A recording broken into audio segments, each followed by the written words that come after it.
Hello, everybody, and welcome back to the Sanderlanche podcast. Today, we are starting something new, something different. We are reading the graphic novel White Sand, the White Sand Omnibus, to be specific, since there are many changes since the first three came out. We read the prologue and chapters 1, 2, and 3, wherein some people from the dark side of this planet come to the light side, which sounds very The Force, kind of Star Wars-y, but it's not like that. And then we meet Kenton, who is a sand master, though not a very powerful one, I guess. And we see his struggles to try to become one of the highest level of sand master. And just as he achieves his goal, things go horribly awry. That's probably enough for now. We're going to get into much more detail later. So I'm Data, and with me is Jack, Jamie, and Joe. So hang on to something, everybody. The Sanderlanche is about to begin. Rusted right up on the golden shine, visions of the ancient divine, far beyond the brittle bounds of time I dream. Power in the voice of family, trials of confidence and agony, paths ahead already laid for me unseen. So yeah, something new for us, everyone. I know Dak has a lot of experience with comics. I don't know what Jamie's experience with comics is, or even that much about how many comics Joe is into, generally speaking. So if you guys, when you're giving your thoughts, if you want to talk about art or whatever else that is, other than just story, please make sure you feel free. So before we get into it, that song that you just heard, the song for this book is called Soul of Sand by Miracle of Sound. It is the Dune song, or the song that he wrote inspired by Dune. I guess I shouldn't make it sound like it's an official song for Dune or something. But yeah, yep. Very apropos. Yep. Enjoy that one for however long we're in White Sand. So what did you guys think of these 4, I guess, chapters? This is a lot of fun. Like, it's nice to do something new. Yeah, I've read plenty of comics in my time, so it's fun to just sort of get into this, and especially when it comes to we get to the first couple pages and realize, this is a character we've met several times before, so now we've got an official image that we can put to Chris. So that was interesting. Title 100% accurate. Those sands pretty white. Yeah, having come off a whole bunch of books and now reading. I guess this has sort of just opened my eyes to a bit more of the differences between comics and prose novels that I hadn't really noticed before with the others, because I'm expecting this. I sort of went into this expecting this is going to be dense like Sanderson's other work with a whole bunch of names and locations and stuff like that, and then I realized just how much in the previous books we relied on like the characters' names being constantly in the text to keep track of who's who. I got to a point and realized, okay, I know there are two scientist professor guys traveling with Chris. Don't know their names. They've mentioned them before. I've lost it, so I had to wait for them to bring it back up again.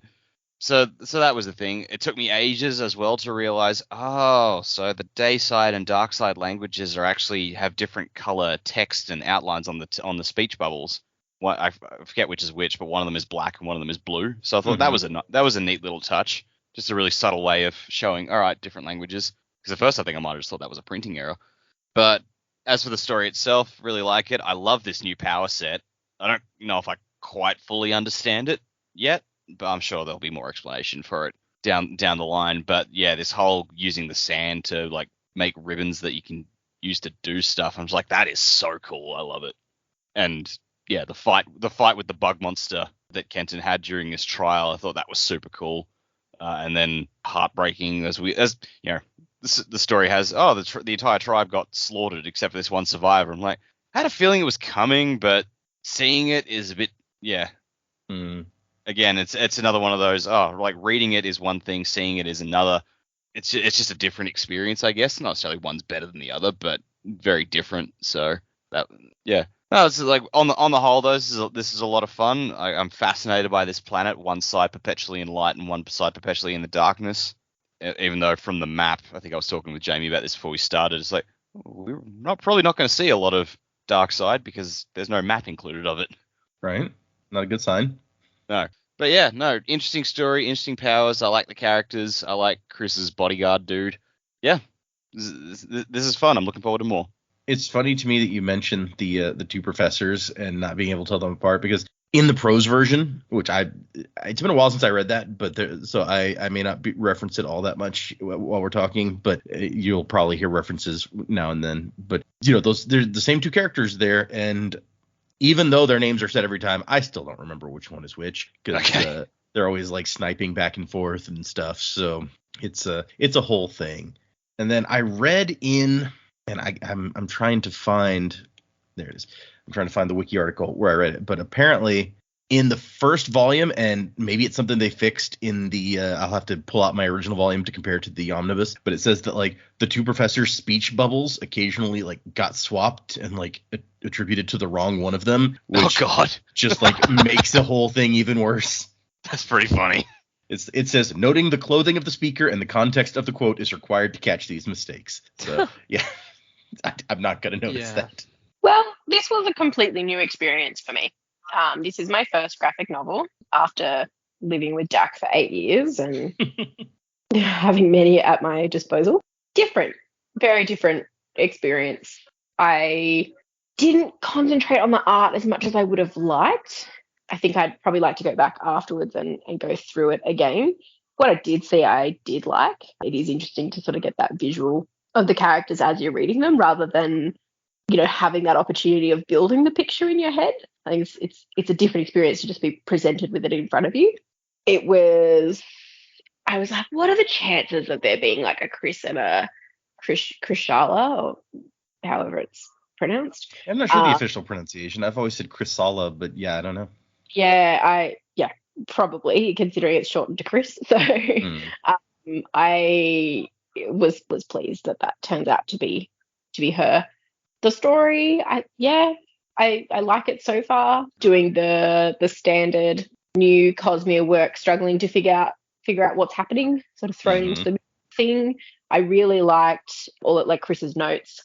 Struggling to read them a little bit in the font, or I don't know if it's like the color on the paper, but I'm like, my eyes are having a hard time with that. But that was pretty cool to read her little bit of information as it comes up, which was nice.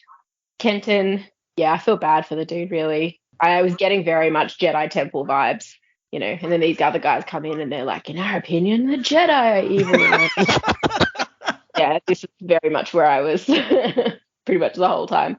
But yeah, I mean, good way to sort of kick off the story. We've got a bit of background of Chris and where she's coming from, like a little bit, and a bit of background of his experience so far. And he's obviously freakishly talented, even though he can't make all of these sand ribbons. But yeah, good story. Liking where it's going so far. Looking forward to reading the next bit. I'm so glad that you mentioned like having trouble reading her thing, because I had the exact same issue. And this is all of the handwritten notes and stuff. These pages are added. They weren't in the original. These are all new for the omnibus. Okay. For me, I think it's the font. I think it's the cursive text to be like, oh, look, she's handwritten these notes. That I'm just like, and it's not like I don't know how to read cursive. Like I do. It's just like, it's so annoying to try to read this. Yeah. And so yeah, you're not alone.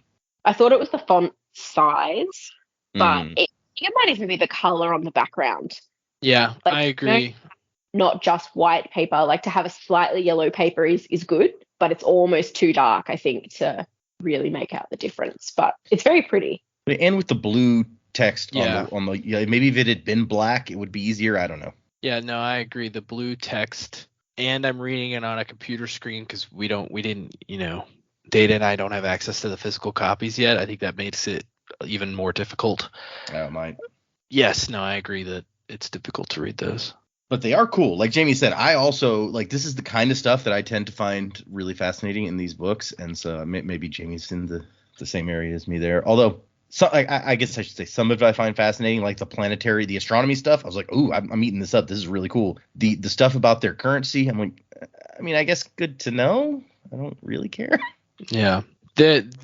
I like it because it's in-world kind of information. It reminds me a lot of manga volumes, where now a big trend is in between in between sections of the story, they'll put in stuff from the author or the artists of the manga who will say, like, when I was designing this character, I was doing these things. So it's like kind of an insider's perspective into the creation process for it. It reminded me of that, but it's actually in-world content, which I find more enjoyable, because I know a lot of people read manga for like kind of art instruction or design instruction on how to create characters and things like that, but I just read for the story. So like having these little tidbits is really interesting to me. But I guess I'll go into my evaluation proper here. So me and Data were talking about this before we actually started the podcast, and I was like, oh, we should save this for, we're actually doing the podcast. The biggest thing that stuck out to me as a reading was that the art style changes from section to section. And I noticed it most. Did it? Yes, I noticed it mostly from the prologue to chapter 1. It's very clearly a different artist drawing the characters, because the prologue to me looked really pretty, and then the chapter 1 looked ugly. So I was like, ooh, I don't like this as much. And then I'd asked Data when I first got on the call with him, is it different artists? And he said, yeah, it is. Yeah. So if you look at the page, I think it's 6 in here, the art, there's one person who does chapters 1 through 11, one person who does chapter 12, one person who does 13 through 18, then the prologue is somebody else. And that's partially because, or probably largely because the prologue is added. The prologue was not in the original. That's also new for the omnibus. Yeah. And then the colors, somebody did 1 through 6, somebody else did 7 through 8, somebody else did 9 through 18, and then somebody else did the prologue. So it's it's like a whole thing. Yeah. And I was telling him, as far as my experience with comics goes, the most stuff I've read is probably Batman, because I like Batman a lot. I find, at least in the ones that I've read, DC Comics, the actual comic brand, tends to have more interesting content to me than Marvel Comics does. I do have the Spider-Man Omnibus Volume 1 because I like Spider-Man a lot, and there is which great author? Which author? What do you mean? They I know they do. They sometimes divide up the omnibuses, like this is the Stan Lee Spider-Man omnibus, or this is the Todd McFarlane Spider-Man omnibus. Oh, sorry. It's got to be the Stan Lee one, because it's like starting from the beginning of the the Spider-Man run. So like from the 60s. Okay. Yeah, I like Stan's art a lot in there, and it's kind of cool to see, like, because it was like in the 60s people were writing into Marvel Comics asking questions about Spider-Man, so he would take the time to like include explanations of Spider-Man and how his powers worked, and like the sound effect that his webs make is thwip, and it's like cool stuff like that. I really dig that kind of stuff. So that's probably the biggest Marvel thing that I own, but most of the comics I own are Batman. I've got a bunch of paperbacks and then a bunch of trade paperbacks from when I would just read about, these are the best Batman stories to read. So, I've got like Long Halloween and Hush and stuff like that. So I've got a lot of those kinds of comics under my belt. One that I was talking about in particular with Data was during the New 52 era. There was a weekly coming out called Batman Eternal,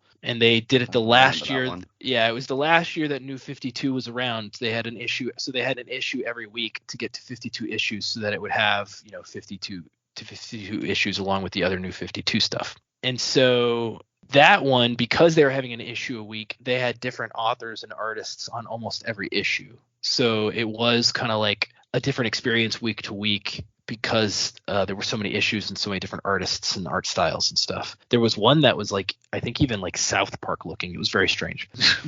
But yeah, it was very weird. But I say all that to say, like, so I'm not unused to seeing different art styles in comics, but I will say it makes sense to me that maybe the prologue is newer, because I feel like a lot more attention to detail and making the art look pretty went into the prologue. I feel like, and I'm not saying that the first 3 chapters were bad. It just, I could tell it was different. It almost looked rougher, like somebody drawing it was trying to make the people look uglier in it, which, is fine. That's a style, but it just wasn't maybe what I was looking for. But that's a long explanation for me saying I did enjoy the section that we read. I really like the powers. The sand stuff reminds me a lot of the character from this last book that we read in The Lost Metal that uses crystal, but they're using sand. Like it just, and they have to use water to use the power. It just seems very similar to me. And so I kind of wondered if there's any connection there. Maybe not, but I was just curious. I read the foreword, which maybe I wasn't supposed to do, but it specifically talked about how this story is about Chris. So I kind of knew that before I actually started reading the prologue, that Chris was in it. And so, yeah, I'm really liking everything so far. Having a person to go with the name, and more than just like a still from the from Arcanum Unbounded to go with this character is pretty fun. And I'm definitely interested in learning more about these Sandmasters, although we'll get into it, but it appears most of them have died. But anyway, yeah, so I'm excited to see where this goes. This is cool format that we're reading this in. So Yeah, it's a lot of people had issues with the change when the comics first came out with the changes in artists. So there's always I liked it at the beginning. Why'd you change to something else? Honestly, I kind of agree with you that I feel like the art, especially when you compare the prologue to the first however many chapters, I feel like it looks uglier than the prologue. And so when they changed after the first book to somebody else, I wasn't particularly put out, but some other people are very much so. Yeah. Well, I mean, I get it. You get used to seeing these characters as a certain style, and then when that changes, it can be jarring. So it's like, yeah. But at the same time, that's what allows comics to be made more quickly, is if you use different artists and things for it. So yeah, I guess my comic book experience, I've never been that focused on any one thing where I'm following, a certain book for or character for a while. My comic reading has more tended to be like I have every Civil War comic digitally from the big Marvel event, not just the mainline ones, but any book that had crossover with Civil War. I have all of that so that I experienced everything that was going on with Civil War, so I knew what was happening there. Same thing with Blackest Night from DC. I have the same thing there where I was like, I want to know what's going on in this event, and so I got a big thing with all of the everything in it. And then beyond like a couple of big things like that, I just got random, like I got Tower of Babel. I have a physical copy of that because I think it's an awesome story. Love Tower of Babel. I read all of like Why the Last Man. I've got Dresden Files comics. I've got Scott Pilgrim, League of Extraordinary Gentlemen. Just the most random collection of things. Yeah, it's whatever you like. No, I get it. I did the same thing. When I started reading Batman, I realized, I can't just read Batman. I need to read DC Comics. Oh, and Nightwing crosses over, so then I gotta get. That's how they get you. Because then I'm reading and then I'm reading because then I'm reading Batgirl, and I'm like, do I really want to read Batgirl? Well, I guess I'm reading Batgirl because Batman shows up, and it's a part of this arc that they're doing in Batman. So I guess I better read it. And so I finally did. I finally did have to stop because I was buying like 7 or 8 comics a week just to keep up with Batman stuff. So I was like, that's too much. But yeah, so it doesn't strike me as unusual to have like the same character look very different, because if you're reading one of these big crossovers, then the same person's going to show up drawn by like 5 different people in 5 different books that take place at roughly the same time. So you're like, oh, okay. Right. I get that all the time, like especially with the X-Men crossovers I've got. It's like, like this issue is from the mainline X-Men series, so it's written by this person and drawn by this person. But then this one is from X-Force, so it's written and drawn by someone completely different who has an utterly different art style. And then this one's from X Factor, and it's like different again, and then all these other various titles, and it's like some of the art changes between them are so drastic. I guess the art changes in here didn't leap out at me as much because they were similar enough that I guess I just didn't even notice. Take from that. Well, no, I will say whoever did the prologue, I feel like tried to do a very good job of keeping the art similar to these first few chapters. I don't know about the later on style, but I feel like they did a pretty good job looking similar for sure. Yeah. Okay. So, and also, I guess to Dak and Jamie's point about like trying to keep track of who's who, there's a benefit to reading something like Batman where you don't have to worry about knowing who Batman is. When Batman shows up, you know Batman. So it's true. He's got the cape, he's got the cowl, he's usually in the cave. If he's not wearing his cape and cowl, you know who he is. Yeah. And so when we're going into a completely new universe, there's no source material for this before this, essentially. So it is kind of like, I'm trying to keep track of all these new people. And it may be, like you guys said, it may be worse than reading a brand new novel and they introduce like 9 main characters. And you're like, okay, I'm trying. Who uses pewter again? It was the guy with the ham bone name or whatever. I don't know. Yeah. I mean, even that is like, that's not something completely new to me. I've got some of like plenty of science fiction comics on my shelf, like Black Science or Low, or even some like noir stuff like Sleeper. You guys probably never even heard of those. No. And now I sound like a snob. I'm sorry, that's not my intent. That's just like, but it's like, those are non-superhero stories, because like superheroes, like it's very much, you see the costume and you know who that person is. Whereas yeah, those other comics like are much like White Sand. It's a case of, well, no, they don't have these distinct one of a kind outfits that, you know, this is this person and this is this person. They will, you know, change outfits throughout. You need to actually be paying attention. So like it's not like it's completely new to me, I guess, but it's just, especially with the two professors when they are just so interchangeable as we even more than we thought. Yeah. Even the artists don't know. Yeah. Look at the big comic dick on deck. That's what he's basically saying. It's very, very Brody. Yeah, it's true. Oh man, I don't want to be Brody. Things Brody look is pretty funny, well for but Brody. Yeah, things worked out well for him. He started hosting the Tonight Show. You don't want to host the Tonight Show? didn't he flee? Like there was like the newspaper in Strike Back. It was like Brody Bolts. Yeah, but then he like opened a comic shop, so it worked Yeah, out for him. Yeah, true.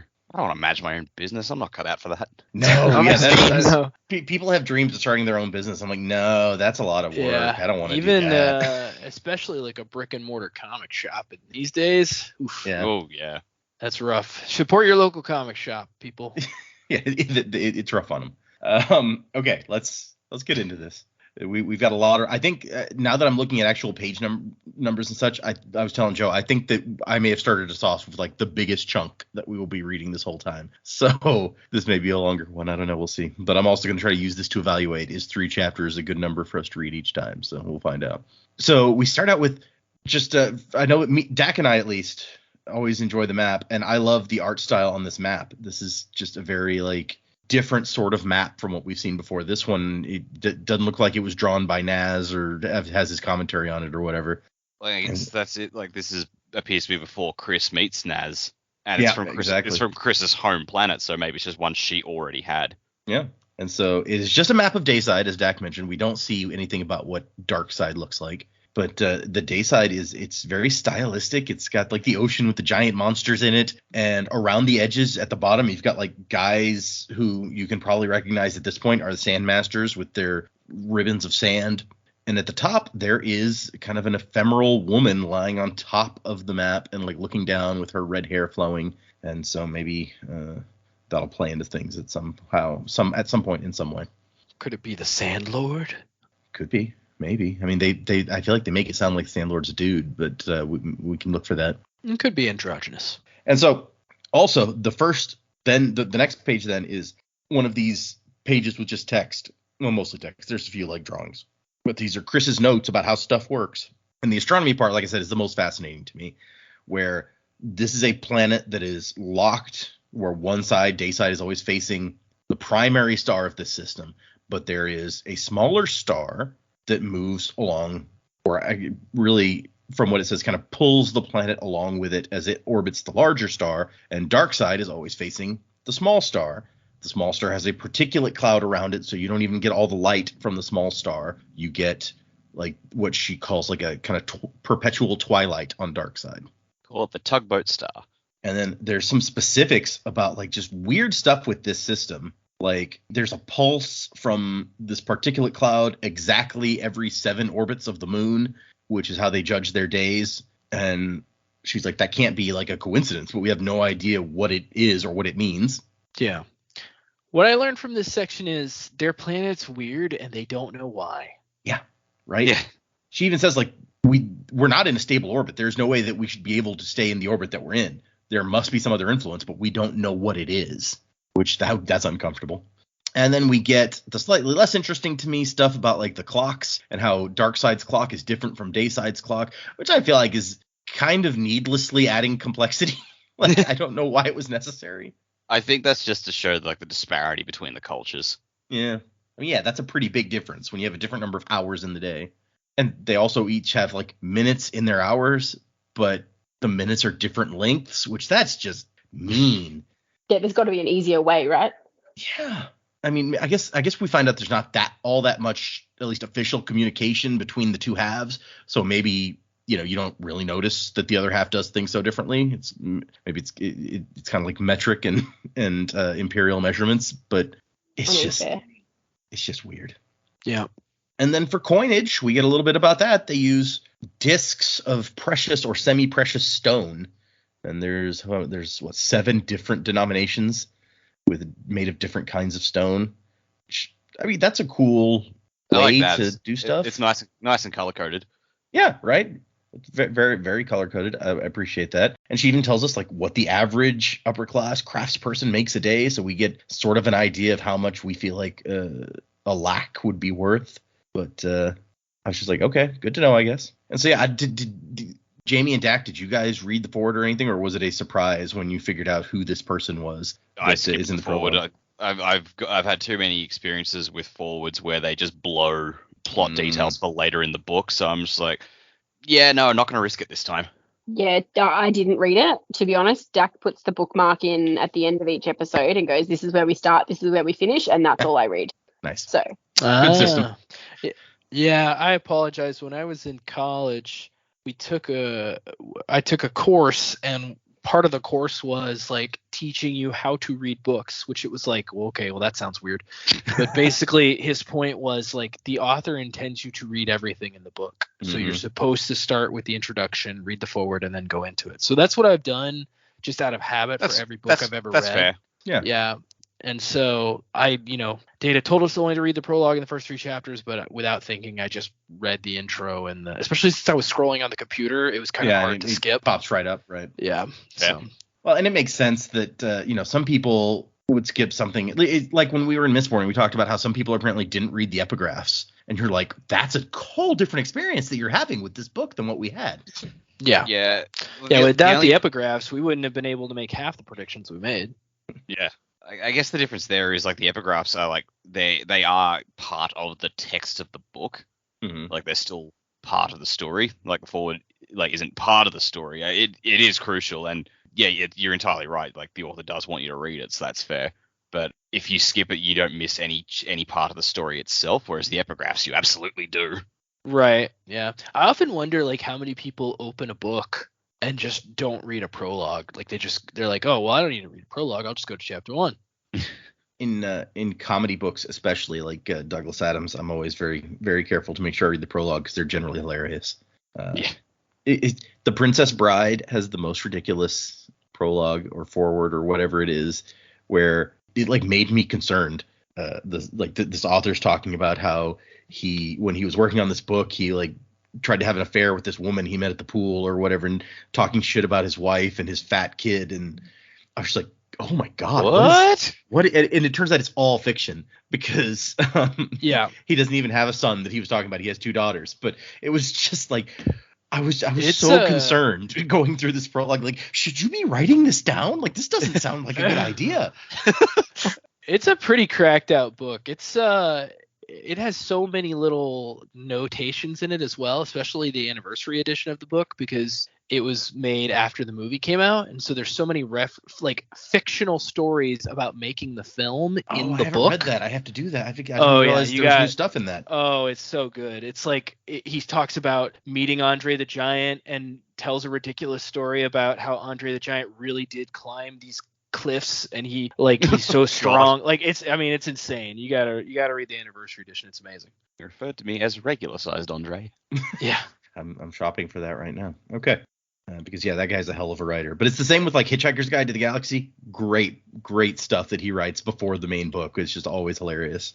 Douglas Adams is great too. Okay, sorry. Back to what we're talking about. So how did you guys twig right away that Duchess Chrysala is the same person that we've been several times in the past, or did it take a while here? Yeah, no, as soon as they said Chrysala, I'm just going, wait a minute. Oh, okay.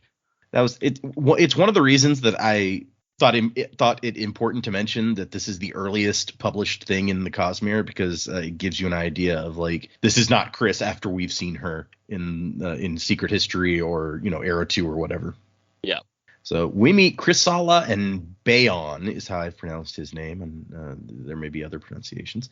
And they are coming from Darkside to Dayside, and she's repairing a Dayside watch or clock, whatever they call it. And then she opens the thing after they've made it through the storm. Apparently, according to the picture we saw earlier, there's like a big storm around the rim between the 2 sides. And so you got to cross through this perpetual storm to get from one side to the other. I mean, makes sense why there's not a lot of contact between the 2 then. Yeah. Well, yeah. That, and it sounds like the politics of Darkside don't exactly make it easy. Yeah. I mean, that's the weirdest thing to me about this whole story is like how, and I mean they kind of pointed out, it's like how weird this world is. Like it doesn't really make any sense. There's one side that's always day and one side that's always night, and there's this giant storm. Like none of that weather-wise makes sense to me. Mm. And the fact that they're like, yeah, we can't explain it. I'm just like, oh, come on. So I mean, I assume it's some kind of shard intervention, but I don't know if we're going to get insight on that or not. But I'm just like, what is this? And then we'll also get into it. I don't know if it's done to be specifically ironic, but the fact that the majority of the daylight people have light skin, and the majority of the dark side people have darker skin. People. Yeah, dark night people. Dark side people have darker skin. I'm like, shouldn't it be the opposite? I'm so confused. That's an interesting point. It doesn't make sense to me either. Why? Yeah, it's actually I hadn't even really thought of that, but you make a good point. So she sees the sun for the first time and is like, holy crap, that's bright. And Bayon's just like, yeah, suns are bright. Like that's how that works. And so they put on sunglasses that they brought with them, which that was smart. And we meet the two guys that Dak had mentioned for the first time. Alstron Cinder, who is a university language professor, and an anthropologist, John Akron. Okay, so the easiest way for me to be able to tell the difference is tell me which one of them has the mustache, Cinder or Akron? Akron appears to have the mustache. Okay, that'll help me a lot. I feel like that's the best way I'm going to figure out who's who. But see, the very first page where we see them, it's already starting to cause confusion to me because you see them from far away at first. Guy with purple suit is on the left, guy with green suit is on the right. Then you get there on that same page, there's a blow up that's closer to them, and they've now swapped positions. And I'm like, what is wrong with you? Why are you doing this? And so she brought the language guy because he's the foremost expert that they have on the language of the day side, which, as we soon find out, means almost fuck all. And the other guy is just an anthropologist who's going to get to study some new culture. Yeah, it's like when you take ancient Greek in Bible school and then you go to Greece and you're like, oh, they don't speak that. No. And we find out that Bayon is actually from Liarium, which is a kingdom that's like the seat of the dynasty itself, which we find out that the dynasty is like the evil empire on the dark side, and they've conquered lots of stuff, and they want to conquer Chris's country, and she's trying to stop that. That's the whole reason that she's come here, to find something to help her. And so she's like, yeah, I don't know how this Bayon guy ended up working for us, but whatever. I kind of am scared to ask. And then we get some of the soldiers they brought along, and they have guns, which they say that no one on the dark side has something like that. So that's going to give them the tactical edge. Dayside, sorry. Yeah, I'm probably going to do that a lot. Just curious, does that mean anything to anyone that we're seeing guns here? When Kelsia met with Chris and Naz in Secret History, and like Naz had a flintlock, and it looks like that's what these guys have. So I guess it's possible that Naz might also be from this planet, or Chris might have given him a gun. Who knows? Yeah, the technology level seems to be about the same. Yep. But if I'm going to take a further leap, maybe I don't remember the specifics. Even though we just read it, I'm sorry, my brain. I'm getting older, and I don't remember stuff very well. But anyway, was there something about autonomy saying that the people of her planet just discovered this technology not very long ago? Or am I mixing that up with something else? So what you're thinking of is Moonlight. I'm pretty sure it's Moonlight. In the last book, in The Lost Metal, says that the planet of Scadrial is the first one in the Cosmere to get guns and electricity, except for Autonomy's homeworld. Yeah, so maybe Autonomy's this here. is Autonomy's homeworld? Possibly. Don't know. I mean, maybe they just have guns here and not electricity, so that it doesn't count. Yeah. I don't know. Yeah, maybe so. Okay. She says that she ordered Bayon to leave the guns behind, and he's like, yeah, I ignored that. Because it's a stupid-ass decision, I like to ignore it. Could you see Sam Jackson playing this guy? Like, just look at him. It does turn out to be not a great decision because the guys they hired to hold said guns are kind of dumb. Yeah, and they established that here. It's like the idea of having a firearm in Flennid's hands makes me nervous. And Bayon's like, oh, yeah. But that doesn't stop them from giving him a gun. This Flennid guy. And so Bayon is here to keep her safe, and if that requires ignoring her orders, then he's going to do that. And then she goes off to privately read a letter that she received saying that her betrothed Prince Gevelden is dead, but he did find the Sand Mages, and they might hold the key to saving the nation of Elis from the dynasty. That first half, she received a letter saying her betrothed had died, gave me a lot of Elantris vibes. But the second half, not so much. The Elantrians are real, and they can save us all.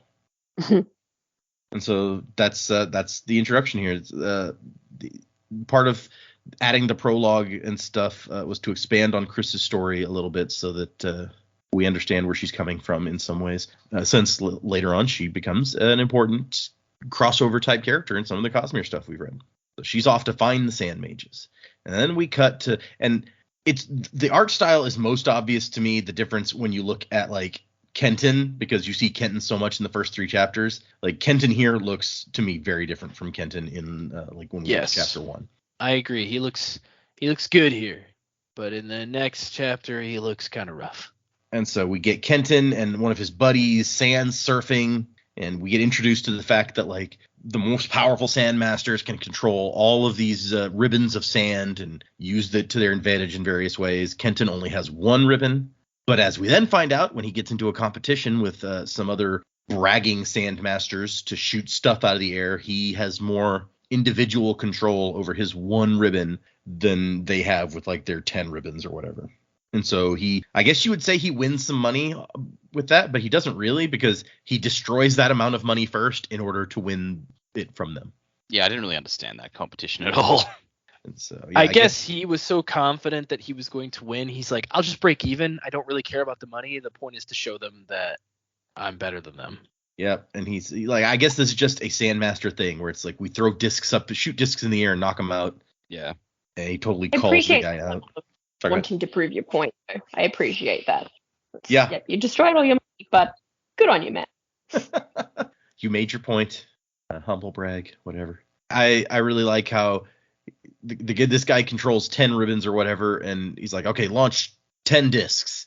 And he's like, really? Just the 1 for each ribbon? That's how hard you're pushing here? He's like, okay, fine, do 11. And he knocks 11 out. And then Kenton's like, all right, well, here's 25, and I'll take them all out with 1 ribbon. And it's just it's a real power move there. And yet everyone looks down on him because he only controls 1 ribbon. I got a lot of like Codex Alera vibes off this, because in that world, Tavi is the only one in the entire world who doesn't have any fury power, so everyone looks down on him, but it forces him to be more creative and think outside the box. Yep. On how to solve problems. And so that's the same thing with Kenton. He can only do 1 ribbon, and everyone else is like, you can only do 1, you loser.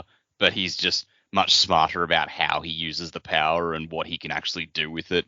So yeah, like a lot of similarities there, which I appreciated. That is probably one of my favorite kind of tropes in fantasy fiction, where there's the one guy without powers, but that just means that he has to become smarter than everyone else to stand up to them. I mean, it's kind of Batman. Honestly, right? Yep. Like, that's Batman. He has to outthink, outplan, out-resourcefulness everyone else because they all have powers and he doesn't. And I love that. I like how it turns like that, the trope of, special powers on its head. Because like in our world, one person with powers would be the unusual one. But in their world, it's the person without powers, the person that we can most closely identify with, who is the unusual one. Yep. It's a really nice perspective flip. Which then, like when you get to the later books in Codex Alera, they pull back on that, and because of power creep, and that kind of bothers me. But there was a lot going on there. Anyways, and then we jump back to Chris and her crew going through this market, and apparently Chris's outfit, which one of the guys is like, yeah, you dress like my grandma or whatever, is conservative on day side, not so much, or on dark side, not so much on day side. She's showing a lot of skin, and I guess when the sun is constantly beating down on you, that's not really something you necessarily do. And every person that their language expert tries to talk to runs away screaming. They're like, we don't understand what's going on. And then they run into the one shopkeeper who has just like just enough dark side language to get by, and or dynastic, is the language actually, which they're trying to get away from the dynasty, but they speak their language in Ellis, I guess. And he's got that great like broken English sort of thing. He's like, more dark side, good friends. You want supplies, okay, friend? I love this guy. Maybe it's just because we're watching a lot of Frozen, but I got very woohoo big summer blowout. Yep, there off you this go. guy. Have great large deal for you, one time only. Best guide, my nephew. I love the fact that it's like he can only speak one word of our language, and that word is ahoy. Of Ahoy. all the words. Little Mr. Burns going on. Ahoy there. Well, I figure he's like sailors is probably who he runs into most who speak it. So in a way, it makes that's sense. fair. And Chris is shocked that dark side ships are coming over here. And he's like, oh, yeah, maybe 1-2 ship 1 week. She's like, what? But Bayon points out it's like it wasn't really that hard for us to get through. Like there's blockades apparently, but we didn't see any other ships. And then they hear someone speak in that language that they've been trying to speak. And it's a guy standing up in front of the crowd waving a spear with his big robes and big beard. And they're like, oh, scar on his head. Yep, the X-shaped scar. And the professor's like, oh, great. Here's somebody who can speak the language that I speak. And then he speaks it, and the guy is not pleased. We don't know what they're saying, but it doesn't appear to have gone down well. And it seems that the language he learned was like the holy language of the clergy on Dayside or whatever, which that's why everyone is freaked out about it. And then we cut to chapter 1. We've got some info about the Sandmasters, and this is where they're just dropping a bunch of stuff on us, like some deep story stuff and not just general. It's like the Sandmasters is a profession. It's called the DM. The DM's also the building that they use. The nation of Low Sand has 8 main professions, kind of like guilds, and the DM is for the Sandmasters. The Sandmasters they got the water thing on their back because they use water to fuel. And I was going to mention that when Joe mentioned earlier, it is really reminiscent of what he was doing with like in the Lost Metal with his Aether. And if I recall correctly, that was added. Like that wasn't in the original unpublished Aether of the Nights book. That's the water requirement, something that was added later for when it showed up in the Lost Metal. And I feel like Brandon took the idea directly from here because it's so similar. Yeah. Okay. But it makes sense that you're having to give up something to create these things. They're not just out of nowhere. So some kind of equivalent exchange, Full Metal Alchemist. Thank you. And we see the ranks nicely outlined with the color coding. That's one thing that this definitely has over the prose version is like trying to remember all the ranks and what sash color goes with them and stuff and how many ribbons they can make. It's all annoying. There's a nice chart here. I appreciate a chart. Yeah. And so Kenton wants to be a maestral, the highest level, the gold level, but they can usually control 15 or more ribbons, and he can control 1 ribbon. We find out about the desert, the Kurla, but it's not really a desert because there's an entire ecosystem under the sand. As we find out later, there's like vines under the sand that you pour a little water, they come up. You can open them up to get more water. Something that Chris and co don't find out for a while. And there's things that live in the sand called sandlings. And not only do they not need water, it is toxic to them, melting their carapace. And they don't have blood, they have gas. And so that's weird. They sound dangerous to be around, to be perfectly honest. Like that's really the thing you wanted to use. Cool. Yeah, I agree. Well, and we see him fight like the giant one later, so those are pretty dangerous. And once again, we have the chart of some of them are small, like the Tonk is like a horse that they're riding essentially. And you see the comparison with the little guy for scale as the guy gets smaller and smaller and the creature gets larger. Yeah, they got like giant bugs and like big lion-looking things, and even like a little raptor sort of thing. Like these are all just like water-hating bugs. I guess so. Seems like a great place. Seems like a place I want to vacation, and Yeah. And you get a little primer on how to ride a Tonk in case that ever comes up and you need to ride a Tonk. Here's how you do it. And if only I had read that last week when I wrote a Tonk, then I wouldn't have made a fool of myself. I spilled water all over him. Half of him melted. It was the worst. I felt so bad. Yeah. Something else Joe was saying before we got started was I feel bad for her Tonk. She's just spilled water on his horn and it melted. Yeah, like I would hope that somebody would explain to me before I got on this animal, hey, you know that thing you have to drink to survive? Don't spill it on it because you will kill it. Yeah. Don't drink and drive, kids. Don't call it Stumpy or something like. Yeah, Stumpy. What a consolation! We've given you a cute nickname, and now you get more attention, so it's okay. Yeah. We actually deliberately injured you and then named you after the injury we gave you. I wonder if it grows back, or maybe they shed like an exoskeleton or something. I don't know. I don't know. I think that guy's doomed to be stumpy for the rest of his existence. That poor Tonk. So we meet Kenton again, and him and his dad this time in our new art style, or it's actually the first art style that was done for the comic. And Kenton's father is the Lord Maestral, the guy who's in charge of the whole shebang of Sandmasters. And Kenton wants to prove that he deserves to be a Maestral, because if he isn't a Maestral, no one will listen to his ideas. Sure. He wants to be a maester. I get it. Lord Seymour. And so he's going to run the Maestral's path, or whatever it's called, which is an extremely dangerous thing that only Maestrals do, because it's to like show off how awesome you are to the other Maestrals. It's not really anything that officially has any bearing on anything. It's just like, hey, look how awesome we are. We can do the super dangerous thing and survive. So he's going to do it with his one ribbon, and everyone's like, this is suicide. What are you doing? And his dad's like, you're not going to force me to make you a Maestral. You're just being an idiot. So don't do this thing. And he even offers, I will give you the rank of Fen if you don't do it, which is like the second lowest rank, but he's only ever been offered the lowest rank before. So that's like still a come up from that. He's like, oh, Fen, eh? But his buddy Ellerin, who's got the orange sash, he's like an under Maestral, the second level or whatever, has offered to sponsor him to do the thing. And so they're going to let him go. He has to find 5 spheres, hidden out there on the path, or else you don't succeed. There's not really a consequence of any kind. And you can only take 1 water skin. So that's important, because water is necessary to make sand go do all the crazy stuff. Then we get a flashback to when Kenton first tries out to join the DM, and his power is almost non-existent, but there's just enough that he can insist that they let him in. His dad tries to kick him out, and he's like, no, I want in. I'm going to prove myself. He's been stubborn for a real long time, is what you get from this. And we spend some time learning about, and yeah, like I said, you got to remember, this was the beginning before they added all that prologue stuff. So he has to cover, like, this is how Sandmasters do stuff. This is how I do stuff and why it's different from the normal. And look at what I can do with my one ribbon. It may not do all the stuff that they can do, but I do it better. We didn't have the scene before of him like shooting the lack out of the air, so we had to get the same idea here. But here it's very much like telling more than showing, I feel like.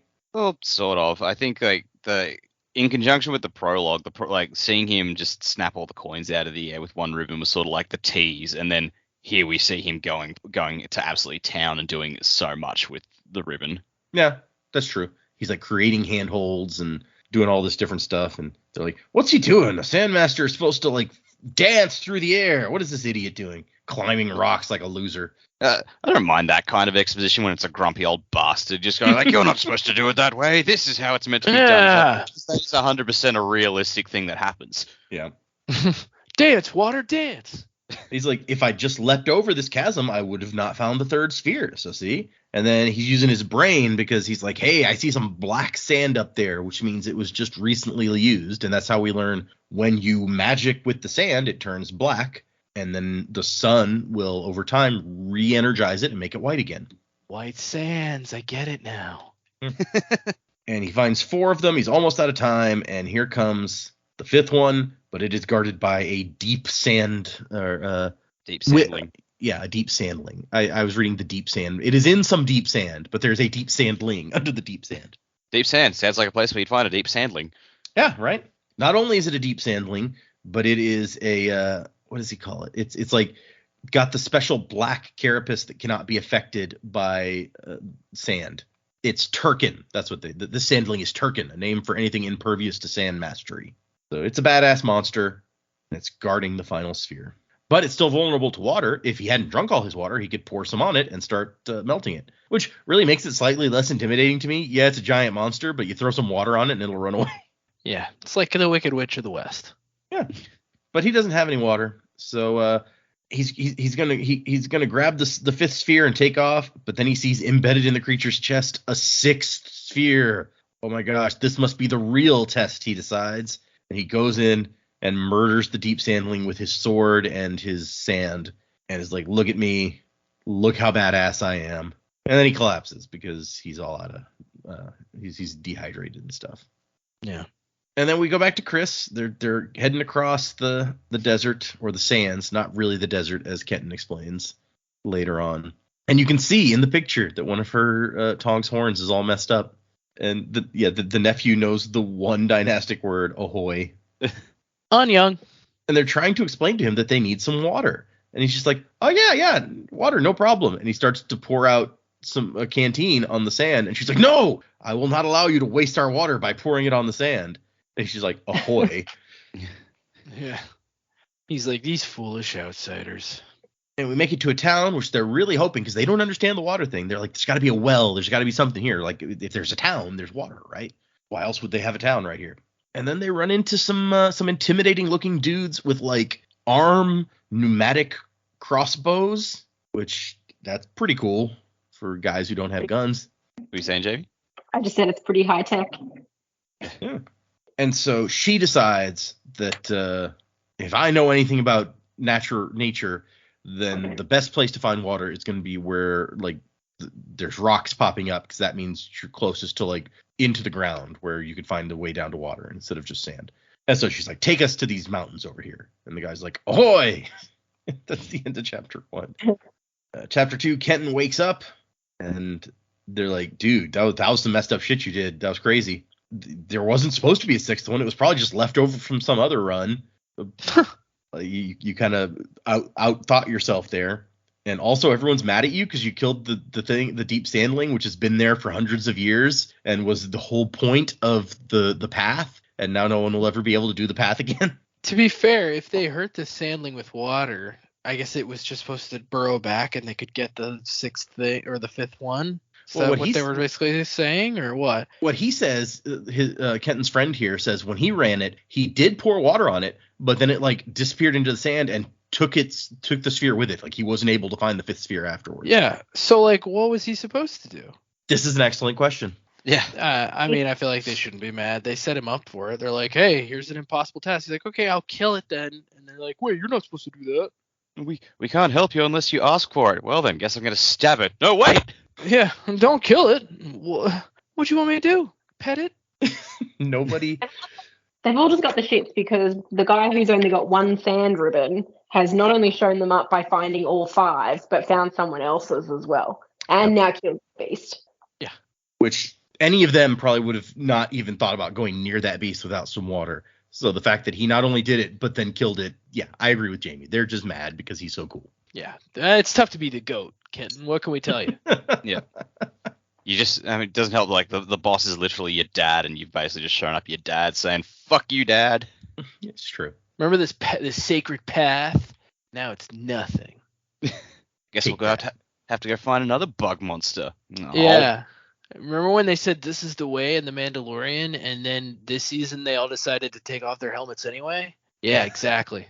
Did they do that? Was that the latest episode? Because I haven't seen the latest episode. It wasn't the latest one, so spoilers. Sorry about that. I've stopped watching anyway, so. This season's been pretty good. I like what's her name? Starbuck. Katie Sackhoff. Yeah, thank you. Bo-Katan. Bo-Katan. Yeah, she's good. And so then we met Drill, however you say it. Drill. Yeah. Dick bag. We met him. Yeah. There you go. We met him earlier. He was a jerk. Yeah. And it turns asymmetrical haircut. Yes, that doesn't help. It's not even like an asymmetrical haircut. It's like one side of his head has hair and the other one just has nothing. Yeah, he just shaved it. He's a douchebag. That's what we're trying to say. Or it's possible that he shaved both sides and just grown the very middle real long and it comes over in one direction. I can't like actually see under it. So. Either way, dumb. It's weird. Yeah. You think like if you're bald on this planet, like on day side, it's like you need to get sunburn up there, and no one needs that. Yeah, they're all wearing hoods a lot of the time, so that's probably. I guess he should be wearing his hood. Maybe that's what really makes him stand out. Is Dryle never seems to be wearing his hood. True. Or else we wouldn't even know about the haircut. Also, he turns out to be evil, so.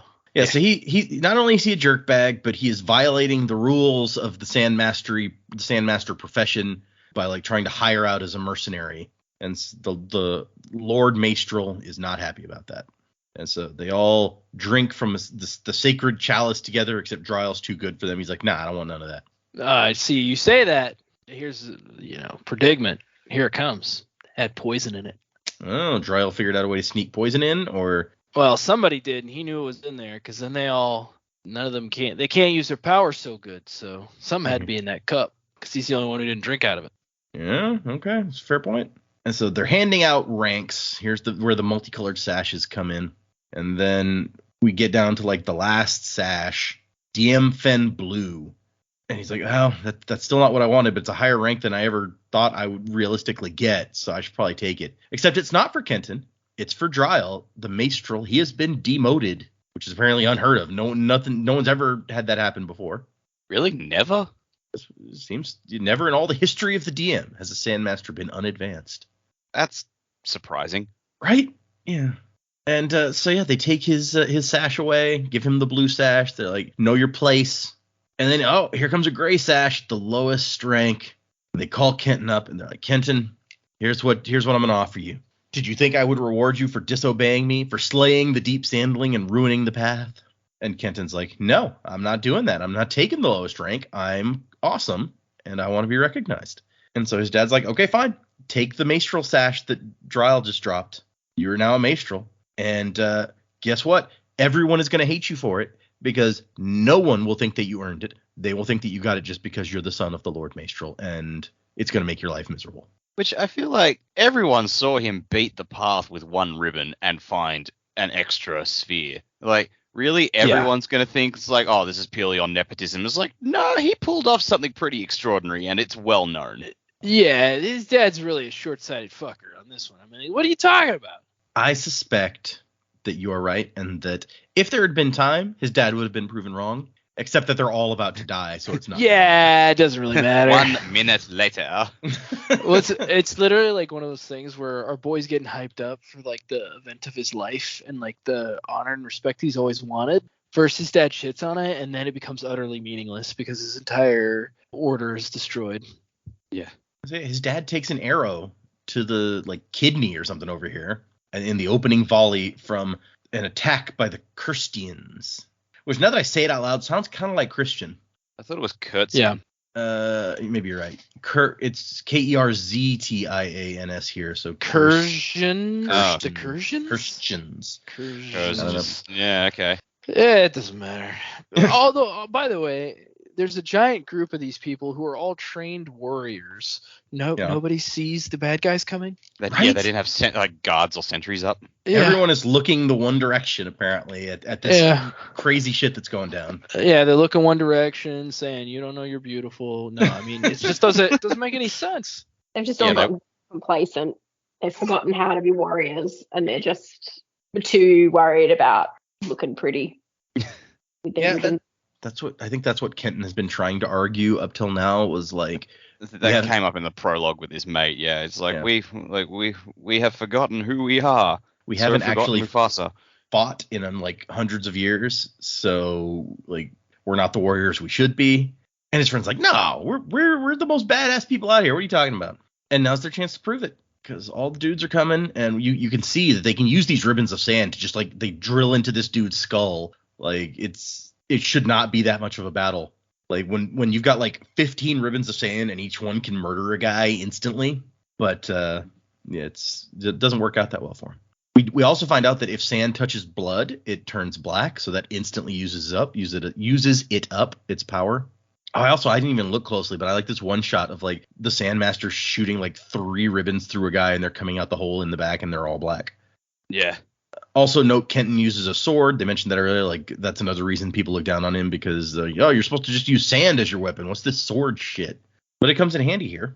It's like a Harry Dresden move. It's like, I can use magic, but doesn't mean like a trusty sidearm isn't helpful. Exactly. And there's a brief note about like the tattoos versus scars, and there'll be more detail on that later. But it's like Christians have tattoos to show their Daikin, their job basically. The X indicates a warrior, but scarring is only supposed to be used for priests. So there's some weird combination of warrior and priest, which has not been a thing before now. And as they fight, like Kenton's like, we're dropping more quickly than we should be. And he like gets a group together. He starts to rally them and give them direction. Like, you guys defend, you guys attack. We're going to line you all up. He's got some leadership that he's pulling off here. But it doesn't matter because they start dying a lot. And even his friend Triben over here, like, dries out to the point that it's like he's all dry and cracked and stuff. Like they call it like overmastering, where you use up all your water and dry out. And it's happening to people that it should not be happening to, like way faster than it should be happening.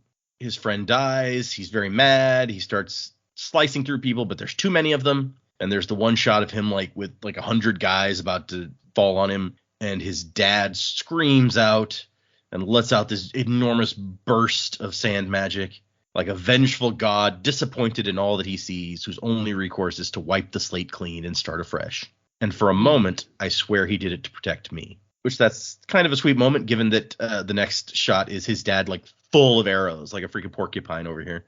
Dude got It's a barmaid. real, it's a real bummer. Bummer, dude.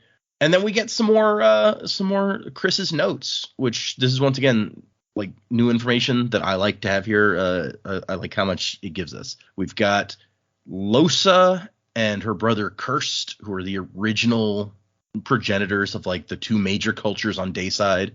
Depending on which side you're on, the story is different. The Christians say that Losa was cursed with sand mastery by the Sand Lord, and the Losandians say that Losa was blessed by the Sand Lord, and her brother tried to kill her out of jealousy. Which, if you look at the pictures of the two of them, Cursed totally looks like a jealous dickbag over here. Although she looks kind of like she's about to sneeze or something, so I don't know. And the Christians are generally very religious, it tells us. The Losandians, not so much. They're kind of more laissez-faire with their religion. It says if you're a Losandian and you want an organized religion, you basically have to go and join that other religion, the Kareen. And then we get like another set of pictures of like, here's what the different tattoos, or you don't even have to have a tattoo. You can wear like a headband or something to show if you're a farmer, a craftsperson, so on. The square means priest, and that's the only one that's supposed to be scarred is the priest one. I guess to show that it is permanent. You don't stop being a priest. And the warrior is the X. And then chapter 3, where if you did read the prologue, not the forward. The forward was by Isaac. The prologue was by Brandon. This is like the picture that he got. He describes like riding on a bus in South Korea on his mission trip. And the genesis of this story was like this pure white sand and like somebody like reaching up out of it and being found like buried under it. You said prologue a couple times. I think you meant introduction, but yes. Oh, yeah, introduction. Sorry, you're right. And so, yeah, Kenton makes his way out of the sand and everybody's dead. There's like a ginormous field of people just like riddled with arrows and spears. And it's not great for him. It's like with all this carnage and like spears and everything and bodies, I'm just like, wow, how are those tents still standing? Right? Yeah. And I don't know if you noticed looking at it the first time, it gets mentioned later, but the Christians apparently took all of their dead with them because every dead person you see is a Sandmaster. And he's trying to wrap his brain around what just happened and why. And he makes his way into a tent and passes out. And we cut back to Chris, who they're on day 47, almost out of water. Their guide is still looking very cheery, like, yeah, ahoy. And they come upon these tents from the other direction. And they're like, oh, they got to have water here, right? Let's go down there. And, oh shit, that's a bunch of dead dudes. And one of the soldiers brings the sash, and the guy recognizes the sash. It is a Sandmaster sash, and he freaks out about it. The guide starts to take off. And quite possibly because they did not land in low sand. They landed in the area that belongs to that other culture, other religion. So this guy would be a member of that other religion that feels like sand mastery is a curse that the Sand Lord gave to these people. They don't like sand masters. And also, it's also very possible that he doesn't want to be seen next to a Sandmaster in case he becomes guilty by association. Because that seems like the kind of thing that might happen. Yeah. Or it's entirely possible that he's like, oh shit, these are all dead Sandmasters. Whatever killed them is real bad. I'm going to get out of here. A lot of possibilities. But it doesn't really matter because he starts to ride off and one of the soldiers just guns him down. And Baon's just like, you idiot. And the guy's like, I thought he led us into a trap. And Baon takes his gun away. That'll show him. Yeah, you can't go back to that guy that you hired, his nephew, because you're going to have a lot of explaining to do. But they don't have enough water to make it back anyway, so it's not relevant. And Baon and Chris have a conversation where he's like, you got to make a choice. You're the leader of the expedition. You brought us here. These are the things we can do. And I don't know. She seems to feel that like he's like mad at her or whatever. I don't know that I feel that. He's just like this. I don't get that much emotion from him in general. He's stoic. I think that's the word I'm looking for. And then she's like, okay, check all the tents. There's got to be something useful around here. And then we get Kenton's perspective. It's like, she said check all the tents, but I mean, I don't want to check this one. Why would this one be any different? And Bayan's just like, just do it, Professor. Fine. And we found out earlier that Kenton's mother was from Darkside. I didn't mention that, but somebody calls him a name. And if you looked at the glossary at the beginning, which Joe mentioned before we started, he's like, yeah, I skipped that. There's just, like, I tried to read it. There's just it's just so much to try to wrap your brain around. There was a lot. But yeah, I kind of figured that almost from the beginning, the first time you see him in the prologue, just because his skin is of a darker tone than the rest of them. So Kenton learned dynastic from his mom, who is dead now. But there's rumors that the Lord Maestral never fathered a decent Sandmaster because of his wife polluted his bloodline or whatever. So, but they find this guy, they find Kenton in here, and Bayan is trying to lay out like what must have happened here. And I like the professor's just like, well, I mean, you know a lot about war. That's what they pay you for, right? So, and Kenton thanks them for the water and the help in dynastic, and then kind of tries to act like he doesn't speak dynastic, but Bayan has him. It's like, yeah, you said thank you. I know you know what we're saying. And Chris has her dramatic entrance. I love the panel where she walks in and she's just like, yeah, look at me. And they're like, we're out of water. How do we find some water? And he's like, how can you be out of water? You're not even in the desert. And they're like, what are you talking about? Sun, sand? That's desert, right? It's like, no. Did no one explain this to you? Okay, come on. And he shows them what I mentioned earlier. Like you pour water on the sand, the vine comes up, you get water out of the vine. It's very convenient. And she's like, yeah, our guide was trying to pour water on the sand earlier, and I stopped him. Probably I should have let him do his job and not assumed that I knew more than him about what to do with water out here. Oh, also, I guess I didn't mention it, but their guards took off and abandoned them out here, which Bayan had encouraged her repeatedly to leave the soldiers behind because they sucked and were dumb. And in the end, he was proven correct, more or less. And so he's trying to get her to explain what she wants out here. And she says she's here to seek the sand mages. And mages is not a word that he is familiar with. So he tries to use context to be like, oh, it sounds like their word for royalty.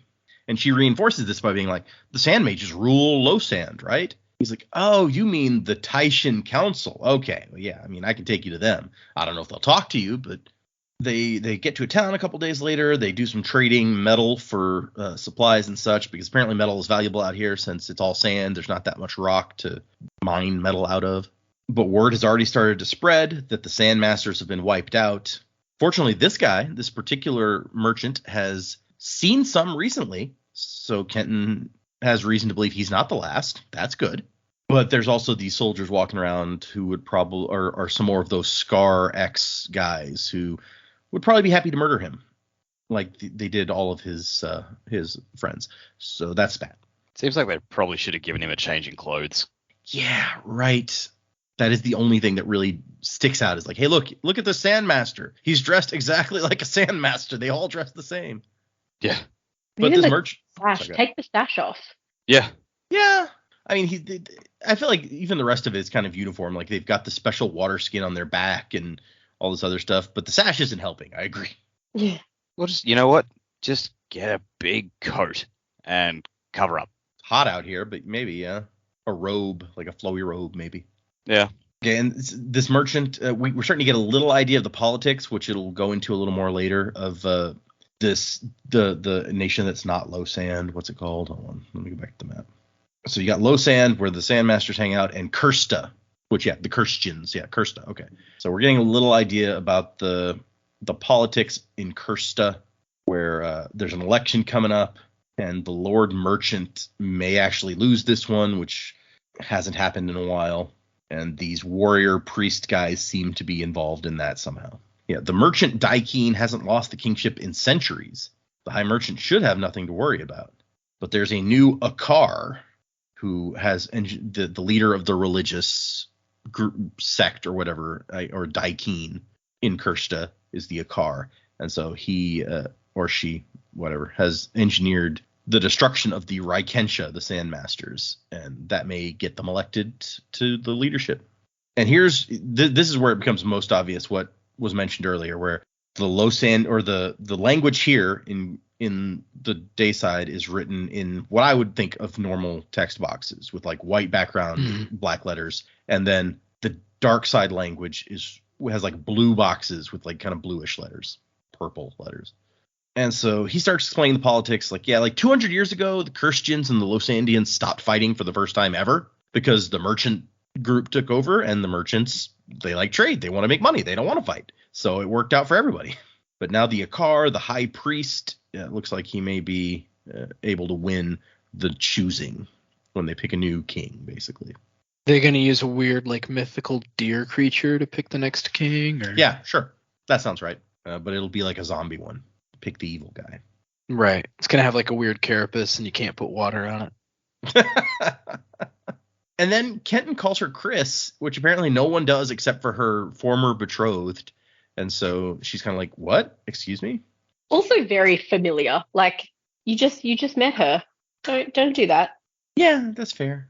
It's like someone calling me Jay the first time I meet them or something. It's like, whoa, back off. I don't know you. Is that something people call you when they do know you? Yes. Interesting. Okay. Not everyone. I mean, Dak's probably the closest to me, and Dak doesn't call me Jay. So. But yeah, some kid runs up and like picks Kenton's pocket, and it pulls the sash out. And apparently, like as Jamie mentioned, the sash is the thing that makes everyone go, wait a second, that's one of those sand guys. Get him. Get him. I mean, they say get him, but it takes them a couple of days, apparently.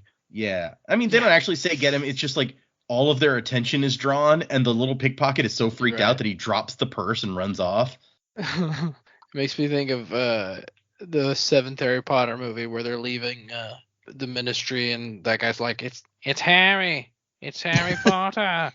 But I guess now that I think about it, if you pick somebody's pocket and then realize they were someone who could kill you with their brain, essentially, to do a River Tam reference, you might be like, I'm sorry, here, take your purse back. I'm out, man. Yeah. It's like, you're picking someone's pocket, you pull out the wallet, the guy's looking at you, so he's seeing you do it, you open it up, and there's a CIA badge in there. You're just like, oh, I've made a critical error. Yeah. Big mistake. Yeah, oh man, no power in the verse can stop her. That's not good. And so, yeah, we cut to 2 days later, and Bayon only now notes that, like, you've been looking over your shoulder a lot. Like, what are you worried about? And Kenton is like, I think probably at this point it's fine. It looks like they didn't follow us after all. And, of course, that's when dudes jump out of the sand. They literally seem to just jump out of the sand, out of nowhere, and, like, into the air and attack them. They're every annoying, like, 90s video game mook ever Yes. that just, like, pop up out of the ground. That's exactly what I was thinking. It's literally like a video game where these guys just spawn. Speaking of 90s video games, you remember Maximum Carnage? What a great game that was. That is a great game. Spider-Man thing? Yeah, probably Yeah. the best Spider-Man game until like the Spider-Man game came out for PlayStation 4. That was great. Yeah, that one was good. I also enjoyed the PlayStation 1, 2 games that they made because they were like connected. I haven't played many Spider-Man games, actually. Yeah, Spider-Man PlayStation 4, and you can get it, remastered on 5 For already. 5, yeah. Yeah, it was good. Great game. Yeah, I've heard that. I don't have a PlayStation, so I couldn't. Right. And then they came out with the Miles Morales like thing, and that was also great. So It was good. I kind of didn't enjoy it quite as much because it was obviously a much smaller game. yeah. But it was still good. Well, I like the differences because in many ways it's the same thing. You're whipping around the city, but the different play styles between the two Spider-Men, like they did that really well. I felt like it would be so easy to just reskin it and make him the same guy and fight exactly the same. Right. But they really built in some differences. Yeah. Anyway, sorry, audience. Well, Hey, you guys, you like Spider-Man? That's what we're talking about this week on the Sanderlanche podcast. You may have come here for White Sands, but, have some Spider-Man and some Batman. We talked about Batman today as well. This chapter ends with this great moment where Kenton's like, okay, well, you want to mess with the Sandmaster with the shiny gold sash? Here we go. I'll show you what we can really do. And, I can't. My powers don't work. Well, shit. And that's the end of I didn't plan it that way, but that's a great place to stop, honestly. The Avatar took away his sand bending. Yeah, exactly. So yeah, that was our first 3 chapters and prologue of the first time we've done a graphic novel. Honestly, at this point, Yeah. Brandon only has 2 graphic novels, and only one of them is Cosmere. So if we ever get to the other, it won't be for a very long time. But yeah, so let us move into predicaments. Where do we think this is going? What's going to happen with Kenton and Chris and Bayon? And the two professors whose names I've already forgotten. Mustache guy and non-mustache guy. Yeah, right. I don't really know where the overall story is going. I think it's a bit coincidental that Kenton's mum is a Darksider who disappeared, and Chris's fiance is also a Darksider who disappeared somewhere. I feel like those two characters are probably going to have to show up at some point. Maybe there's a connection there. I think it's fairly safe to say that, like, the merchant guy mentioned, I saw other Sandmasters who are still, like, alive and out there. It's like, well, that's got to be Drial, because like, he was clearly in on the attack, and he would have gotten the hell out of Dodge before.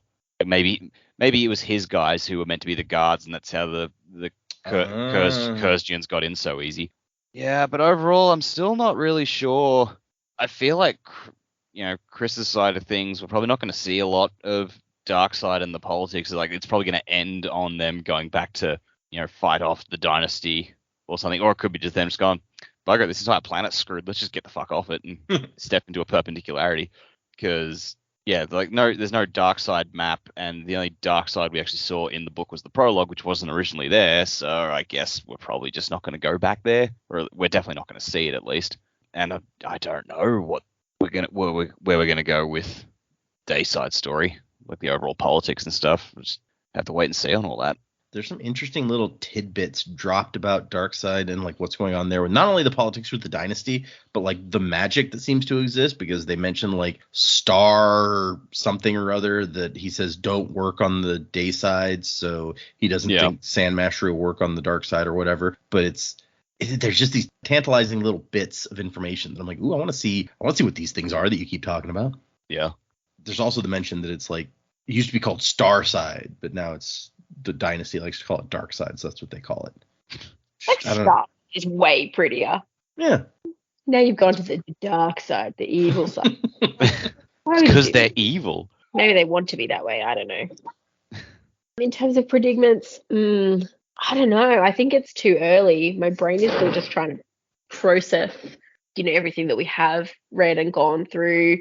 I feel like Kenton, even if he's not the last one, he's probably going to take on that leadership role of anyone who happens to be left.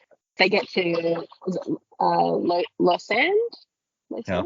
Maybe we'll be able to see who else survived, if they survived, and see what that looks like. But yeah, I do see him taking on a bit of a leadership role. But yeah, I mean, you've obviously got where we know that Chris ends up planet hopping and all that sort of stuff through the Cosmere. So whether this story is sort of how she started or then ties into a perpendicularity and other planets and stuff, I don't know. It's a bit early to tell yet, I think. Yeah, not much today. Sorry. I guess at least we can say that it's unlikely that Chris will die in this one. Well, it would be a bit weird. Maybe Chris does die and then someone else goes, you know what? I'm going to pretend to be you. And planet hops. I don't know. Take up the mantle of Chris. Chris sounds like mantle of Chris. But yeah, it's a little bit early days. We're still trying to figure out the names of everybody at this point. So I don't blame you for being like, I'm not sure what I can predict. Yeah, I'll reserve the right to make more predictions after we read the next set of chapters. Okay, that's fair. All right. So, let me see. Chris, she's a duchess at this point. I don't know that she's a duchess later on. Maybe she is, and that was just never said. So maybe part of my prediction is that either her country is going to be taken over or completely destroyed, or maybe the whole planet will be destroyed. It's possible. Maybe that's why she's not a duchess anymore. I think that the sand mages, which I think they make a reference to this in the story itself, that the sand mages she's looking for are actually Kenton's people, and he's kind of the last guy standing at this point. Yeah, agreed. And so that's a possibility that she's basically looking for him. Don't know what he's supposed to do for her. I'm not sure if she knows, because the letter that she seemed to have from her betrothed didn't say a whole lot. And so that's a little concerning. I think that water that was passed around at the ceremony definitely was what caused their downfall. It in some way dehydrated them or drained them of their abilities very quickly. And so I think that even though Kenton can't use his powers right now, maybe the effects of what that drink did will wear off and he will be able to use them eventually. But for right now, he's going to kind of be stuck without them for a bit. But hey, as we know, he has prepared himself for that eventuality. You know, he's used other methods of taking care of himself for a very long time, and so I think that he'll probably be okay with that. So the other thing is, I think Dryle is definitely, or Dial, whatever his name is, Delay. He's definitely behind. There's an R in there. Okay, he's definitely behind. Partially behind what's been going on. I think he's basically sold himself to the highest bidder in this war. And while Kenton had the idea that they have to be warriors to become stronger again, become the warriors that they need to be, I think maybe Dryle's doing the same thing, but from the other end of the spectrum. It's like, yeah, we're not what we should be. We should be ruling this planet. And so I think maybe that's his goal, is to get, the Sandmasters that are in his court to become the rulers over at least the day side. And so I'm interested to see what shape that's going to take, how quickly we're going to reunite with Dryle, or with what's going on with him. Or maybe that's something that's going on in the shadows. I don't know. Overall, I think that there's going to be some kind of crazy magic that they're going to have to discover together, both Dayside and Nightside working together in order to do that. I think that's maybe where we're headed. But I can't think of another name, another way that Sand Mage could apply, which I know, we've discussed this in the Lost Metal. To people who don't have that same power, it looks like what you're doing is magic. So it's like, to Shy, her powers to Marcy look like magic. So it could be very easily said that maybe the night side people think that these sand people are magic, but really it's the same difference. If they saw the twilight magic or whatever it's called, then yeah. So that's all I got. It's interesting that you point out that it's like in the future when we've met Chris, she doesn't be like, hey, I'm a duchess. Maybe you're right. Maybe she doesn't have a country or a planet anymore. I feel like even if I was a duke of something, even if it was gone, I'd be like, yeah, I'm. It's like that the character I played in that campaign that you ran, where he was a con man pretending to be a duke, but he 100% never missed an opportunity to be like, I am the Duke of such and such. Respect me. Yeah. Well, I mean, sure. I don't feel like Chris' personality is quite the same as that. True. And I feel like if she still was going around calling herself Duchess, then maybe that guy that she's running around with, who makes the maps and stuff, would have called her that, like in passing or something. True. Like, don't talk to the Duchess that way or something like that. Something along those lines. If you go to another planet and you say you're a Duchess, somebody's like, Duchess of what? Like, I would know all of the dukes and duchesses around here. Right. Of course, in Scadrial, in Scadrial, I don't think Duchess was like a term they used. It was lords and ladies. So yeah. You also mentioned that Kenton is well suited if he doesn't have his sand powers to take care of himself in other ways. And my first thought was definitely more so than any of the other sand masters that we met, because all of them had like this disdain for doing anything not like sand mastery. Yeah, which again, kind of their downfall. It's like a little bit. I think seeing that they had to use their powers to fight is what made them all fall way before him, because he says, like at the very beginning, it's like using one strand doesn't take up nearly as much water as using a bunch at one time, and so he's able to use his power sparingly and use the sword more so that he can last much longer in combat than other people can.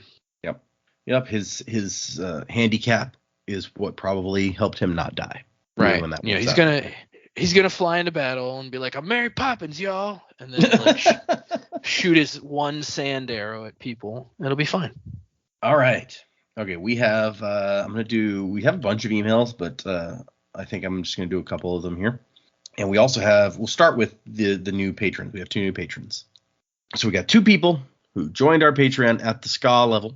The first one is Adam. Let me pull up my fairing list, Adam. I always have to pull it up. Adam, you're a spinner. You store fortune using that chromium. Nice. Our second new patron at the ska level is Vapor Snake. Vapor Snake. Yep. Okay, Vapor Snake. Just by like that name, I'm gonna make you a gasper. You store breath using that cadmium. Using that vapor snaking. Yep, Gotcha. Vapor Snake. You're like, so wait, Vapor Snake. If we pour water on you, do you like bleed gas or like how does that work? So yes, thank you, patrons. You guys are awesome. We appreciate you wanting to support the show at whatever level you join up at. That's why all the levels have the same benefits, except for the highest level. If you pledge as a shard, you get the one additional benefit of getting a special color and category on the Discord, which is just it's priceless, honestly. So we have. That's the kind of BS you get from us here at the. Yeah, exactly. That's 100%. So okay, emails. I'll start with the stuff from last time. We have one from Kaustube, which they were a new fairing last time, so they also sent us an email. Or I'm sorry, it actually tells me in here how to pronounce it. Address me as Koss, rhymes with cross. Okay, Koss. Gotcha. Yep. They say, long-time listener, first-time writer. Greetings, Sanderlanche crew. Long email alert. I discovered your podcast several months ago and have been steadily listening all the way through. Thanks to the podcast, I finally read Elantris, The Emperor's Soul, and Sixth of the Dusk. I absolutely love my journey so far. I just finished Bands of Mourning, and I'm nearly finished listening to your coverage of it. I just read the prologue to The Lost Metal, and I know you're way further in the book than I am, but wanted to share some thoughts anyway. As a first-time reader of Era 2, I feel like Dak's frustration with Wayne is a little too extreme. Sure, he would be a very irritating guy to be friends with in person, but my reading of him has consistently made me feel like he isn't being an asshole. His mind just doesn't work the same as others. His trading is never based solely on wanting expensive things, for example, ignoring the golden candelabra and taking the lace doily underneath. I think he doesn't want to steal, but he doesn't understand value of objects the way other people do. Sorry, I had to pause and think about that for a second. Did I ever say it was because he wanted expensive things? I don't think I did. No, I think he's making an observation about one behavior that is annoying about Wayne. But I think Dak, correct me if I'm wrong, your annoyance with him is how he treats people, not necessarily the thief thing. While that is bad, I don't know that that's been your main like beef with him. The thief thing was that was a factor, but it was more just to do with the fact that he would constantly do this stuff to Wax, and like Wax never once called him. So like it's actually really callous of you to do this with possessions that aren't yours. But yeah, it's the fact that he generally just like he treats his friends pretty poorly, and did right up until the end, as I pointed out in our last episode of The Lost Metal. It's like with the letter to about Marasai. Yeah, some of the stuff he does to his friends just seems really cruel and unfair to them. But anyway, I've talked about this enough. I feel like people are, like, as evidenced by this email, people are sick of it. So let's. Well, it's the same thing with me and Spook. Like that's funny though. Yeah, but it's like it's these characters that like. Why, like, everybody's different. Everybody has a different way of looking at things. But it's like I look at Spook and I'm like, how can people like him? He's awful. And so, like, it's the same kind of thing. Yeah. Okay, we've probably done enough. But okay, so continuing on, after having read the prologue to The Lost Metal, I feel even more sympathetic. To have lost both parents at age 11 and be in abject poverty, I can understand why he is the way he is. Granted, he could try to be kinder, for example, to Steris, and I don't think he's a paragon of virtue. I just think there's a little more to it than just declaring Wayne a bad person without considering that his mind doesn't work like others. I never said he was straight up a bad person. I think I even said at one point, like, I don't hate the guy, and yes, there is certainly sympathetic things about him. The problem is the things I don't like about him are the ones that seem to always keep coming to the forefront. I don't know if Mr. Sanderson wrote the chapter with that intention, but that's how I've been reading it. Sorry for the long paragraph, writing this late at night and just letting my thoughts flow. P.S. I know my name can be hard to pronounce for you, so you can call me Koss, rhymes with cross. Wasing to the time of next. P.P.S. The Possum Hunters are my favorite bit from the show, 100 out of 10. Oh, well, have we got some Patreon content that may be coming out for you? Eventually, yes. I just as I was getting done editing all of the Tress of the Emerald Sea and getting those ready to go, now I have to start recording the new book, The Frugal Wizard's Guide to Surviving Medieval England, which I'm having a little trouble getting through, I'm going to be honest. Yeah. Yeah, I don't want to spoil anything, but there's just the main story is not interesting me nearly as much as like they did some art in the margins that not on every page or anything, but like that pops up now and then, and it's like a different like comedic story being told in the margins with the art, and I'm in love with that. Like I'm like I want to just read a whole comic of this little guy. It's hilarious. The main story I'm not loving as much, but I'm only like a third of the way through it. So anyway, the next person or the next email we have is from hold on.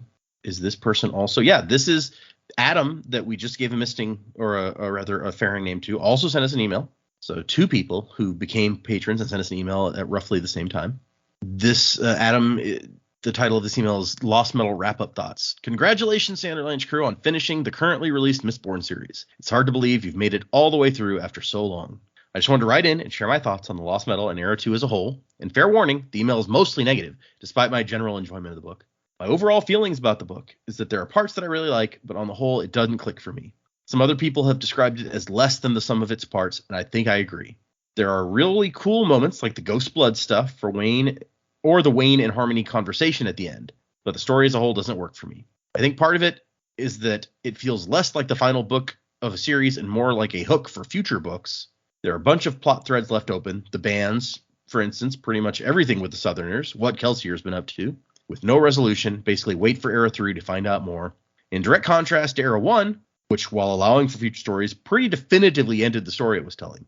Maybe I had the wrong expectations, but I feel the book marketed as the end of a series. It didn't have a satisfying conclusion. I'm going to pause there. I see where he's coming from. I don't know that I agree. What do you guys think? Yeah, I'm not sure I agree. We talked last time about how it's a much more character-focused story than the previous one was. The previous one was about the world, and this one was about the characters. I think from a character basis, the story ended in quite a satisfying place. Maybe not necessarily for the world, but we weren't focused on the world so much this time. That's a really good point. Yeah. I think that's the way I was seeing it too, and I couldn't put it into words like you did.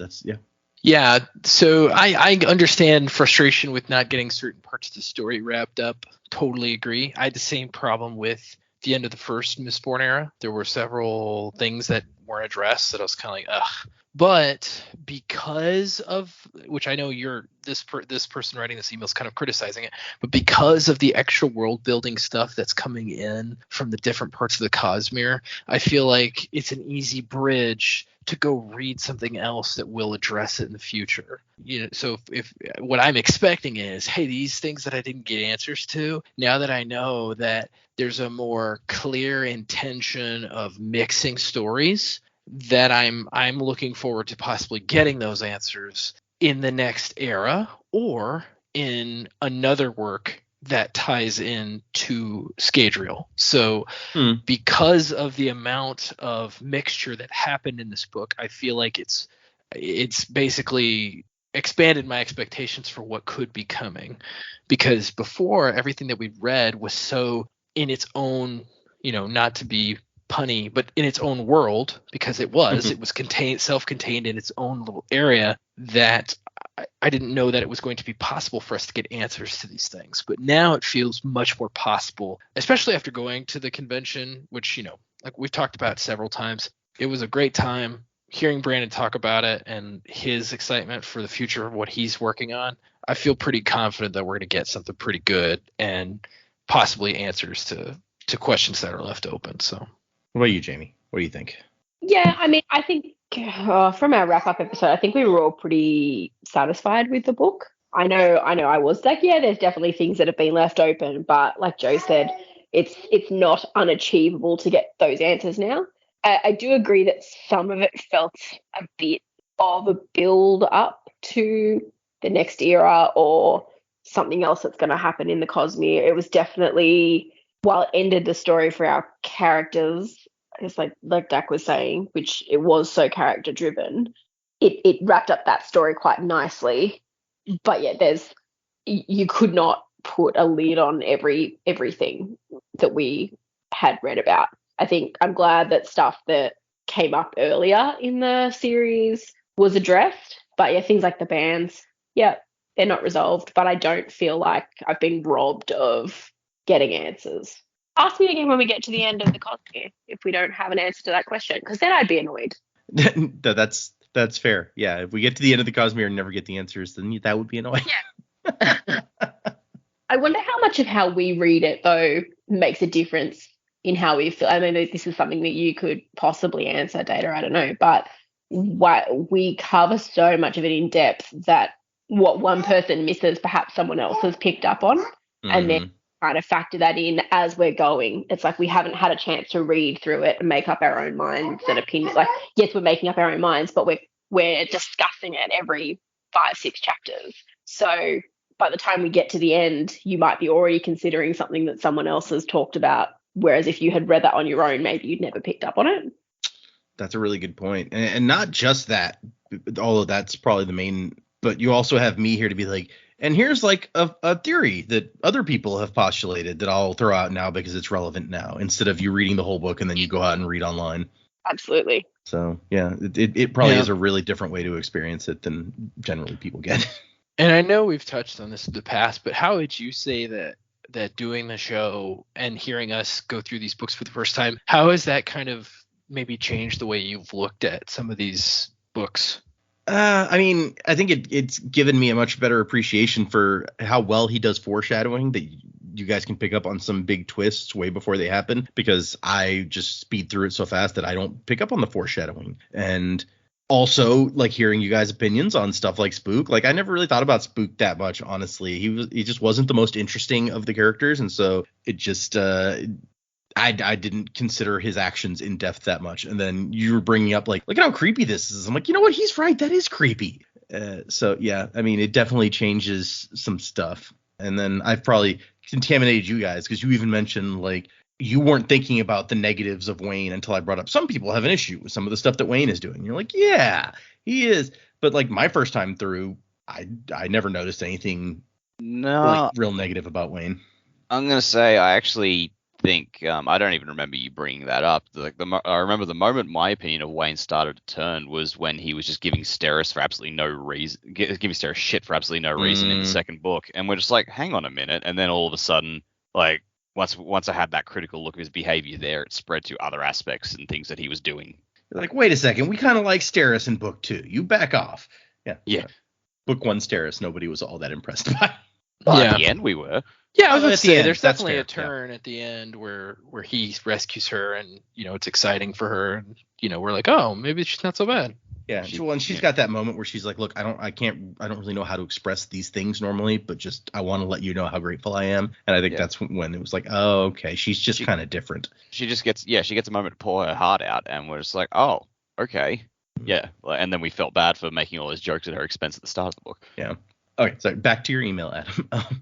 Looking back at the series as a whole, I feel like the set really gets done dirty by the Lost Metal. For a secret organization supposedly pulling all the strings across the basin, by the end of this book, they're minor antagonists who fall apart very quickly compared to what they've been built up as. Taldain in particular feels like a missed opportunity, since we see very little of her actually being a big bad, as that role is usurped by Autonomy and she's discarded by the plot.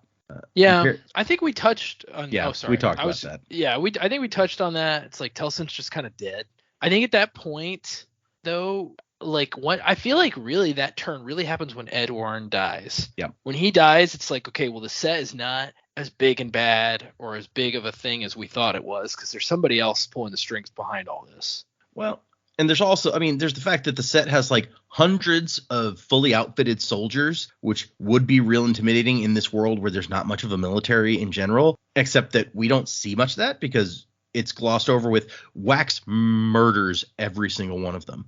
And it's building up how badass Wax is, but at the same time, it kind of dwarfs the set's army. That's true. You can't say that battle in the building at the end in the Lost Metal where he's getting up to Taldain, you can't say that they weren't intimidating. It's just that Wax is so powerful at that point that it doesn't matter. Yeah. Compared to Ed Warren, she doesn't have much time to be an antagonist, and as a result, a lot of her characterization is delivered as exposition. I feel like there's a lot of potential with Taldain being Wax's sister to have an interesting character exploration, but instead it's just she's ambitious and manipulative and has been since childhood, and she thinks she knows Wax, but she's wrong now. It just feels like a waste of what could have been a really interesting hero-villain dynamic. I'll agree with that, but once again, there wasn't time. Yeah, I think I think what I try to remember this as, because the book makes such a point of it over and over, is that this is Wax's story, not Telson's story. It's really Wax and Wayne's story. So all of the Telson stuff is from his perspective for the most part, because that's who's important to the story. It's not about creating an cool, awesome villain. It's about Wax dealing with who he thought his sister was, who his sister actually is, and what is he going to do about it. Yeah, that makes sense.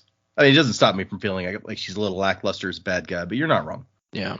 Also, as a more minor nitpick, I don't think the book should have been called The Lost Metal, since that doesn't really have anything to do with the main plot of the story. We've been dealing with that since, we got through almost all of Well of Ascension before the Well of Ascension pops up. And the whole time, I think Dak especially was like, where's the well? Where's the well? It's called the Well of Ascension. What is going on here? But again, that also might be an expectation we planted in our own heads, because we were under the impression the Well of Ascension was so far away, so they would have to leave Luthadel to go find it. When it turns out the well was underneath Luthadel the whole time. It's like the title actually makes a lot more sense. It was right there. That's true. That's again, that's one of those things where we had an expectation, we built it up in our heads, and turned out we were on the wrong track from the start. So I wouldn't call that one Brandon's fault. You could almost say the same thing about the Lost Metal, though. If it refers to Lorasium, Lorasium is in Wax's pocket for the whole book, and then is the integral turning point to let Wayne save the day at the end. Yep.